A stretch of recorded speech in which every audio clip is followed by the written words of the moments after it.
Chapter 7. Stephanie. The glow of monitors cast a harsh pallor over my desk. I was the eye in a storm of data, screens bathing me in their cold light. Lines of code scrolled past, digital footprints of crimes scattered across Adelaide. Surveillance footage, frozen moments of unlawful intrusion. This was my world now, a far cry from the camaraderie of the army, but a battlefield all the same. A ping cut through the hum of machines. Andy Del Monte's name flashed on my screen, a beacon in the static sea. His message was brief. Logan and Dan hit again. My heart quickened. These two were becoming personal ghosts, haunting the fringes of my days. My fingers danced over the keys, responding with the precision born of military communications training. Details, I typed. No pleasantries, no time wasted. Andy shot back. Meet? Where? I replied, already standing, the chair rolling away behind me. Same place, came his terse response. I grabbed my jacket, thoughts honed to a fine point. Logan, big guy, not hard to miss. And Dan, fit as they come. An odd pair, bound by something deeper than their crimes, haunted by their own demons, maybe not so different from my own. But understanding them wouldn't stop me from bringing them down. It was just another mission after all. Be there in 10, I punched into the phone. Be careful, he warned. Always am, I said, though I didn't send it. Words were wind, action was solid ground. I needed to tread carefully, and yet the urgency pulled at my limbs. The city awaited, its pulse syncing with mine as I strode out into the Adelaide night. Logan and Dan were out there somewhere, and I would find them. The cafe buzzed. I scanned the room, spotting Andy in our usual corner. His eyes darted up as I approached, then back down to his coffee, a signal between us. Steph, he nodded, voice barely above a whisper. Andy.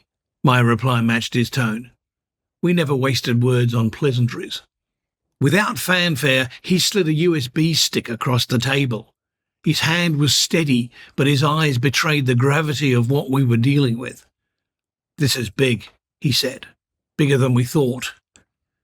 Any idea on the target? I asked, palming the drive. Patterns are there, you'll see 'em. We both knew the stakes. Adelaide's cyber safety hung by a thread, and these guys, Logan and Dan, they were snipping away with glee. Thanks, I muttered, standing to leave. Be careful, Andy's warning followed me out. Always am, I tossed over my shoulder, but the weight of responsibility already settled on me.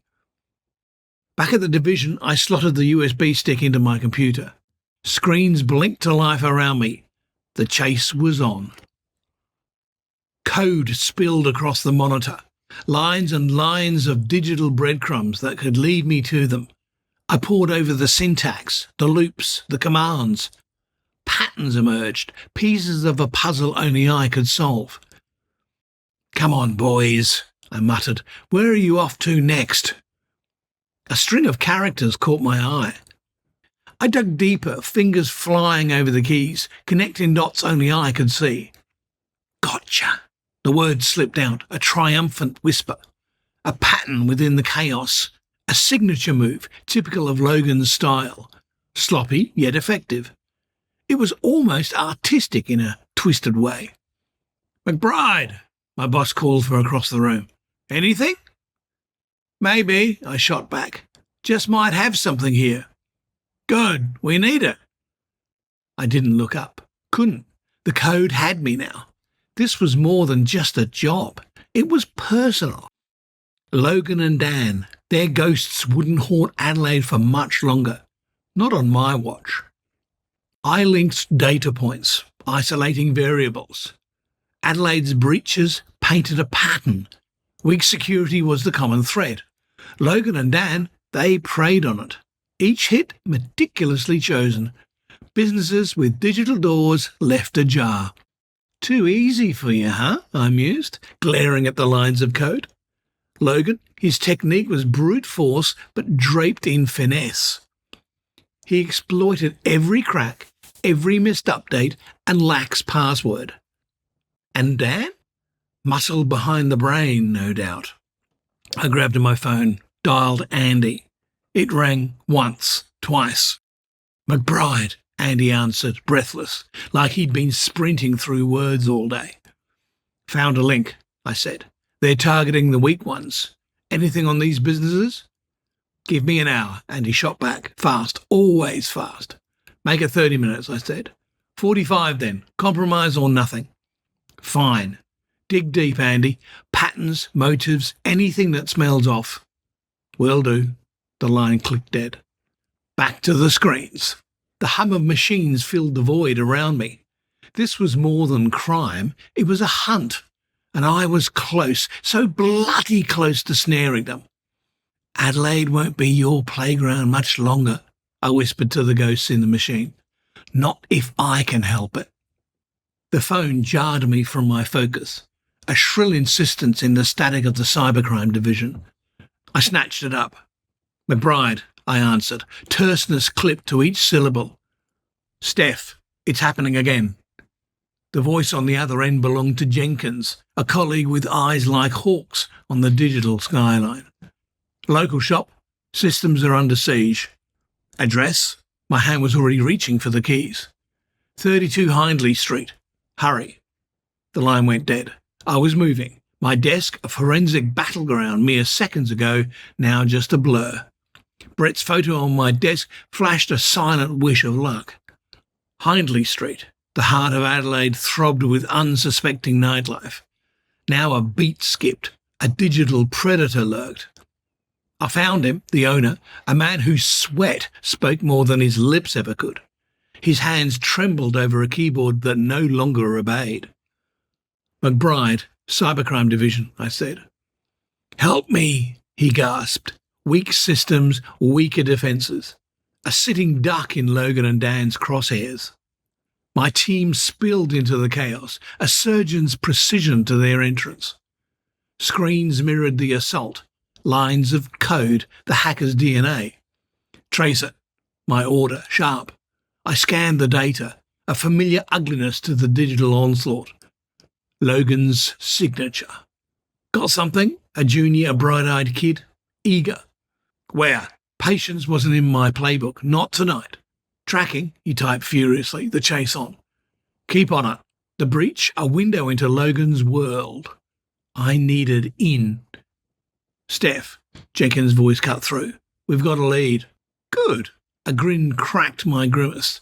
"Logan, your moves were becoming predictable." "Team, move out." The hunt was back on. Logan, Dan, their days were numbered. Friendship or not, Adelaide needed breathing room, and I was here to clear the air. Dust hung in the air, a musty shroud over the desolate warehouse. My boots crunched on gravel as we approached, the noise too loud in the stillness of the night. I adjusted the strap of the tactical bag slung across my chest, feeling the weight of responsibility it carried. "Check your gear," I murmured to the team. They nodded, their movements efficient and silent. Experts, each one. Their small flashlights pierced the darkness like scouts on a recon mission. We reached the rusted door. Hinges groaned as we pushed inside. The beam of my torch cut through the gloom, revealing the skeletons of forgotten machinery and debris littering the floor. The place smelled of abandonment and decay. "Clear," came the soft call from Jenkins. His voice was steady, but his hand on his sidearm betrayed his tension. "Stay sharp," I replied. Shadows could hide anything or anyone.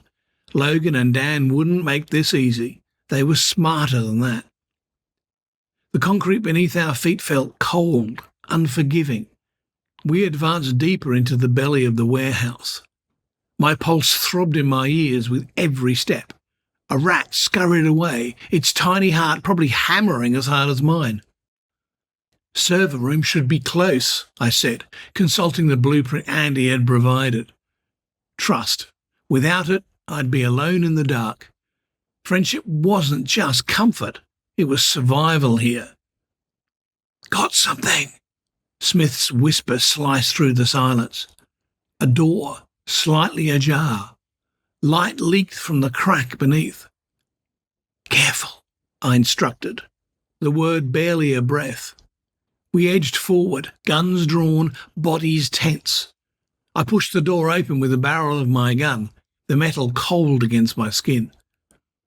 Inside, servers hummed with activity. Rows upon rows, a chorus of electronic life in the heart of desolation. Heat emanated from the machines, a stark contrast to the chill outside. Document everything, I ordered. Cameras clicked, the flashes sparks in the night. This was it, the source of the chaos wreaking havoc on Adelaide. Steph, Jenkins called. His tone caught my attention, urgent yet controlled. I moved to his side, eyes following where his flashlight pointed. On the screen, lines of code danced. A message hidden within, a breadcrumb trail left behind. Logan, I muttered. The bastard was taunting us. But every move he made left a trace, and I was done playing catch-up. Let's wrap it up, I said, turning to my team. We've got work to do. We filed out, leaving the humming servers behind. The night air bit at my skin, but inside a fire was kindled. Logan and Dan had played their hand. Now it was my turn. The room reeked of stale coffee and ambition. Wires sprawled like veins across the floor, pulsing with stolen secrets. Monitors glowed eerily, casting long shadows that seemed to hide whispers of betrayal. I stood there, Stephanie McBride, civilian cyber sleuth, in the belly of a digital beast. Jesus, it's a gold mine, Henderson murmured, thumbing through stacks of hard drives labelled with cryptic tags. Gold mine or not, it's poison to the city. My gaze swept the clutter. Logan and Dan's lair, their digital fingerprints smeared everywhere. I picked up a drive, felt its weight. Data, the new currency. Any luck, Steph? Jenkins asked, his eyes not leaving the screen. Keep looking. My voice was calm. Inside, gears turned. They'd been busy, these two. Too busy. Here, said Jenkins. Looks like they've got plans. I leaned over his shoulder. The screen blinked back at us, a window into minds twisted by grief and isolation. Logan, his fingers flying over keys, faster than a pianist's. And Dan, using his charisma, the muscle behind the operations. An odd pair, bound by desperation and a broken sense of justice. High-profile event, I read aloud. The words echoed hollowly off the walls. This could be our chance to nail them, Jenkins said. His optimism tasted like hope, but I knew better. This was more than just nabbing two crooks. It was about setting a precedent. Adelaide needed to feel safe again. Pack it up, I ordered. Evidence bagged, data secure, a plan forming. Steph, reckon we'll get them? Henderson's question hung in the air. Friendship, I said, holstering my weapon and thinking of the bond between Logan and Dan. It's their strength, but it'll also be their downfall. We left the warehouse, the echo of our footsteps a promise. Logan and Dan were planning something big. But now, so were we. The phone was an extension of my hand. I dialed fast, the numbers a familiar dance under my fingertips. Jenkins, I said, tighten security at the event. Pull in everyone we've got. Got it, Steph, he replied, his voice all business. Tell them to watch for Logan and Dan. Descriptions are already in the system. Understood. I hung up and called the local authorities next. Adelaide's finest. I gave them the rundown. Logan Robinson, Dan Matthews. These guys are no amateurs. Height, weight, faces burned into your mind yet? Copy that, McBride, came the gruff reply from the other end. Good. Keep your eyes peeled. Let's not let this city down. Back at the office, my sanctuary of screens beckoned. The fluoros hummed overhead, casting a pale glow on the sea of data spread out before me. I sat, cracked my knuckles, and dove in. Lines of code marched across the screen like soldiers. I searched for patterns in their ranks. Hours passed. My eyes never wavered. Logan's fast typing left digital fingerprints, little imperfections. I looked for them, hungry for any scrap which might lead us closer. Dan's lack of technical know-how meant he was the grunt, but he had muscle and motivation. "Anything?" Brett asked, bringing me coffee. It was warm and strong, like him. "Still digging," I said, sipping the bitter liquid. "Remember, you're not alone in this." I nodded. Alone was how Logan and Dan operated. Not me. I had a team, a city to protect. "Friendship," I muttered. It was their Achilles heel. They leaned on each other too much. It would be their undoing. I was sure of it. "Steph?" "Sorry, just thinking out loud." I refocused on the screens. "Keep at it," Brett encouraged. "Always." My reply was short. Time was something we didn't have. Logan and Dan were out there plotting. "Let's nail these bastards," I whispered to no one in particular. My fingers on the keyboard, chasing shadows, unravelling threads. Friendship might just save us all. But first, it had to betray two men who thought they had nothing to lose. The screen blinked. A line of code caught my eye. It was different, out of place. I leaned closer. The string was a message. Crafty bastards. Logan's quick fingers had typed it. Dan probably watched, clueless but complicit. The message was a list, a schedule, dates, times, locations, targets. "Gotcha," I murmured. My pulse quickened. They were hitting the Royal Adelaide show. Thousands of people. Chaos. Perfect for their kind of mischief. Kids with sticky fingers and wide eyes would be there. Families. Just like Dan's before Lily. "Steph?" Brett's voice cut through my thoughts. "What is it?" "Next target," I said. "They're planning something big." "Can we stop them?" "We have to." My mind raced. There wasn't much time. The show started in 2 days. "Pull the team together. We need a plan now." "Right." Brett moved fast. He understood urgency, understood danger. I stared at the list again. The code was a map to destruction. Logan and Dan weren't random. They hunted the weak, exploited friendship. Like they once had each other's backs, now they stabbed those of others. "Steph, we're ready."